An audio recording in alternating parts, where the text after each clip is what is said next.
Olá, eu sou Julia Mina e faço medicina na UENS. Esse é um trabalho da matéria de Iniciação e Fundamentos Científicos 4, do professor Antônio Grande. Eu escolhi o artigo Exercise Intervention for Adults After Liver Transplantation, da Cochrane. Primeiro, antes de começar o artigo, é importante dizer o impacto do transplante de órgãos e especificamente do transplante de fígado.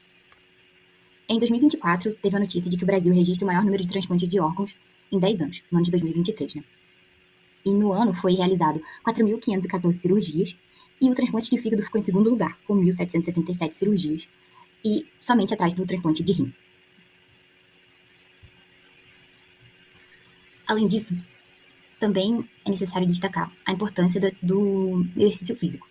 A OMS faz uma recomendação do que seria um bom exercício físico. Ela recomenda 150 minutos de atividade aeróbica de intensidade moderada ou pelo menos 75 minutos de atividade aeróbica de intensidade vigorosa em uma semana, ou a combinação equivalente de atividade de intensidade moderada e vigorosa acumulando pelo menos 600 minutos metabólicos equivalentes por semana, e atividade de fortalecimento muscular envolvendo os principais grupos musculares de 2 ou mais dias da semana. Sabe-se que a atividade física ela protege contra as múltiplas doenças, especialmente as cardiorrespiratórias e também as metabólicas. E tem pesquisas que dizem que a atividade física tende a diminuir nas pessoas receptoras de transplante de fígado, mas que isso não é bom, porque sem levar em consideração outro transplante, as pessoas insuficientemente ativas fisicamente já têm um risco de 20 a 30% maior de mortalidade em comparação às pessoas que são já suficientemente ativas. E pós um procedimento, que é uma terapia super eficaz para falência de órgãos em estado terminal, que é um procedimento bastante invasivo, mas sendo invasivo, ele é uma das maiores conquistas da medicina. Então é muito importante que esse órgão tenha uma boa longevidade. E aí é muito importante a prevenção da incapacidade pré-transplante de fígado e também os tratamentos médicos pós-transplante de fígado, que entra o exercício físico, porque ele faz a manutenção da mobilidade, a reabilitação física e aumenta o sucesso do transplante. Após a cirurgia, é importante um cuidado intenso até os 6 meses, porque após esse período, tem menos complicações técnicas, infecções, complicações cardiovasculares, cerebrovasculares, pulmonares e renais. O transplante também tem uma relação com a síndrome metabólica. Após a cirurgia, sabe-se que a incidência de síndrome metabólica é maior do que a população em geral. E essa condição pode aumentar os eventos vasculares graves. E sabe-se que a síndrome metabólica parece estar inversamente correlacionada com a intensidade do exercício. O treinamento de resistência oferece benefícios mais limitados para fatores da síndrome metabólica em comparação com o exercício aeróbico isolado. Mas ele pode ajudar a manter a massa muscular, a taxa metabólica de repouso, prevenindo esse efeito rebote associado às intervenções para o tratamento da síndrome metabólica. E também, durante esse período de 6 meses, é importante o controle do ganho de peso, que é auxiliado pelo exercício físico, porque é essencial para prevenir a aterosclerose, porque o paciente já tem uma relação com a síndrome metabólica, que dá esse aumento de risco para eventos vasculares. Então, prevenir a aterosclerose juntamente com ganho de peso é um ótimo benefício para a pessoa transplantada. Agora vamos entrar propriamente na metodologia do artigo que eu escolhi. Toda essa introdução teve uma junção de textos do próprio artigo e de coisas que eu pesquisei a mais. A pergunta clínica do artigo é: quais são os benefícios e os malefícios do exercício em adultos pós-transplante de fígado? Aí com isso, temos a estratégia PICO. O P são pessoas com 18 anos ou mais que fizeram transplante de fígado. O I, exercício físico aeróbico e ou de força. O C, intervenção simulada em cuidados habituais. E o O, efeito adverso grave, morte e qualidade de vida relacionada à saúde. A partir disso, foram encontrados em bancos de dados médicos ensaios clínicos bem elaborados com receptores de transplante de fígado, que comparavam a realização de qualquer tipo de exercício, simulado ou não, à ausência de intervenção. Aqui eu coloquei uma parte do que o próprio artigo fala de grupos que eles selecionaram os artigos. E, além disso, teve outras pesquisas, no segundo parágrafo, em sites do governo europeu, da US Food and Drug Administration. Então, além das bases de dados, teve uma pesquisa à parte. Assim, temos os desfechos primários, que foram mortalidade por todas as causas, eventos adversos graves, qualidade de vida relacionada à saúde. Os desfechos secundários foram um composto de mortalidade vascular e doença cardíaca, capacidade aeróbica, força muscular, morbidade, eventos adversos não graves e doença cardiovascular pós-transplante. Avaliou-se o risco de viés dos ensaios individuais usando o ROBI-1. Descreveu-se as intervenções usando uma lista de verificação esse TI-DIRE e o GRADE para avaliar a certeza da evidência. A revisão incluiu ensaios publicados até 2 de setembro de 2022. Assim, tem essa figura que mostra quantos artigos foram selecionados. No início, 1.613 foram das bases de dados e nenhum dos outros recursos, né, que eles também procuraram. Aí ficaram 1.320, depois de retirada e multiplicado. Desses 1.320, foram excluídos 1.297 baseados no título e no resumo. E aí 23 tiveram critérios de elegibilidade. E aí 17 foram excluídos, ficando 3 artigos.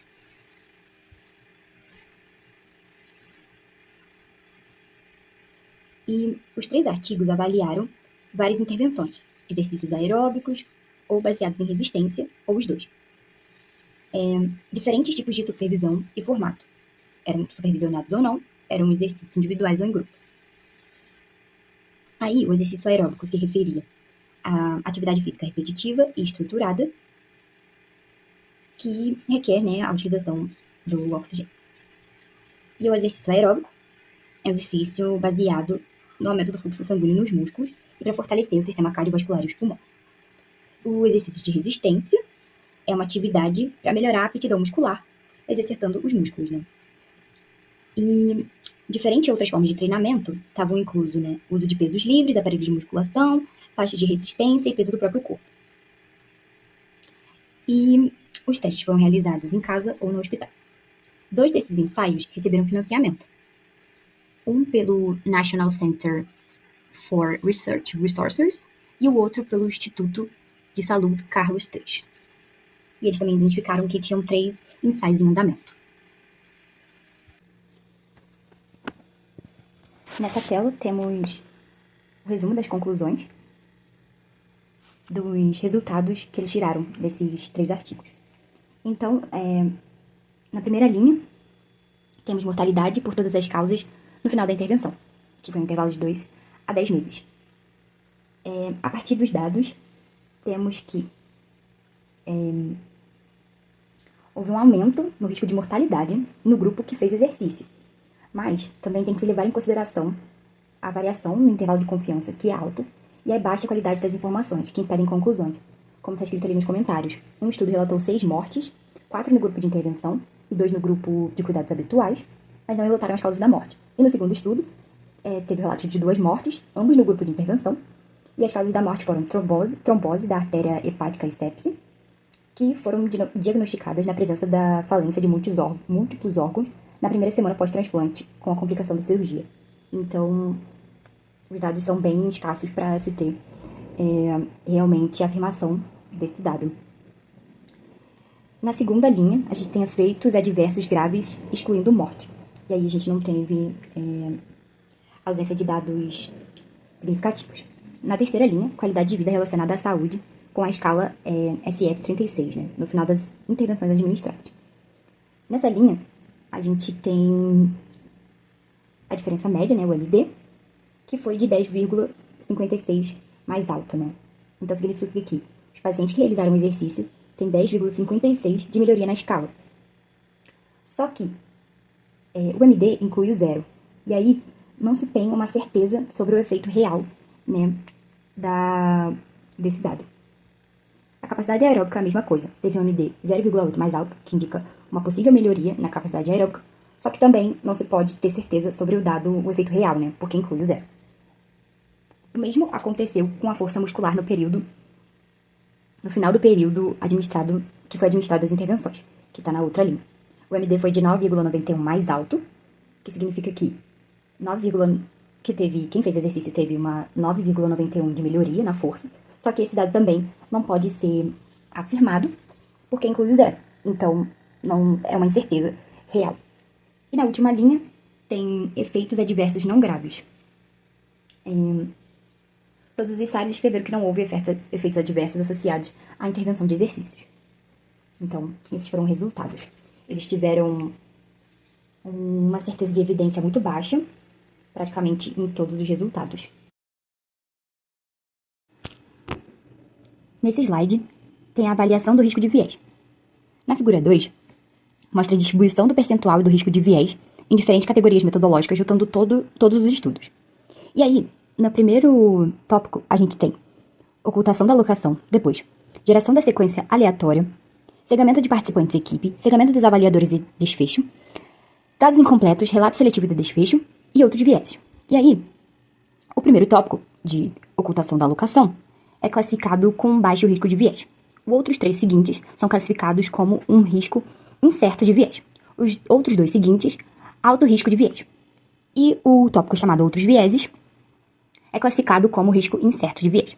Na figura 3, a gente tem análise dos autores sobre cada item do risco de viés para cada estudo selecionado. Então, no estudo de Krakow, a gente tem risco incerto para 5 categorias e alto risco de viés para 2 categorias. No Moya, no estudo do Moya, a gente tem risco incerto para 4 categorias, alto risco de viés para 2 categorias e baixo risco de viés para somente uma categoria, que seria a ocultação da alocação. No estudo de Yüksel, tem risco incerto para 1 estudo, baixo risco de viés para 4 estudos, para 5 estudos, e baixo risco e alto risco de viés para 1 estudo.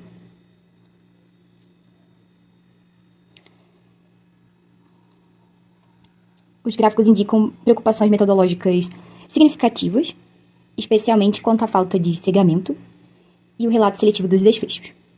O Yüksel parece ser o estudo mais robusto metodologicamente, e o de Kraskov e Moya tem maior risco de viés.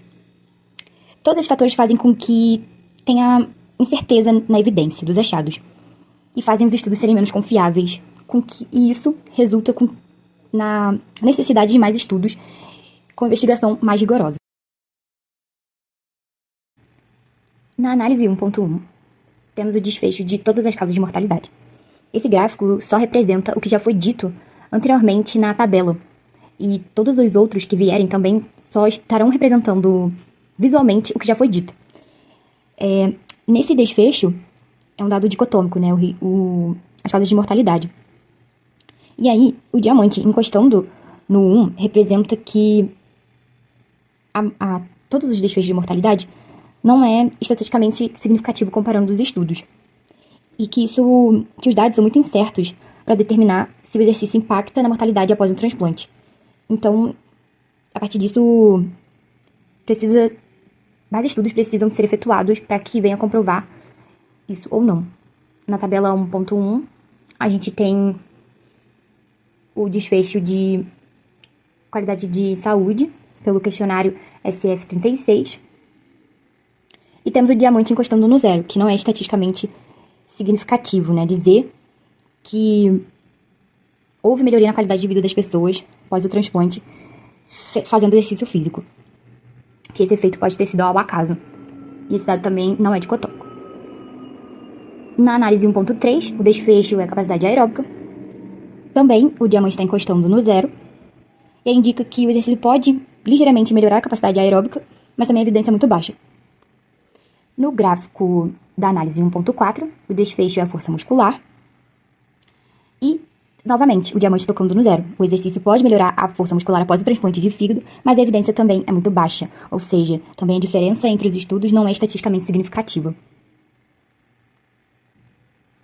Na conclusão, temos os principais achados. Mortalidade. Não houve diferença estatisticamente significativa entre os grupos de exercício e controle, mas os dados são insuficientes para tirar conclusões definitivas. Na qualidade de vida, o exercício pode melhorar a qualidade de vida, mas os resultados são incertos devido à alta heterogeneidade dos estudos.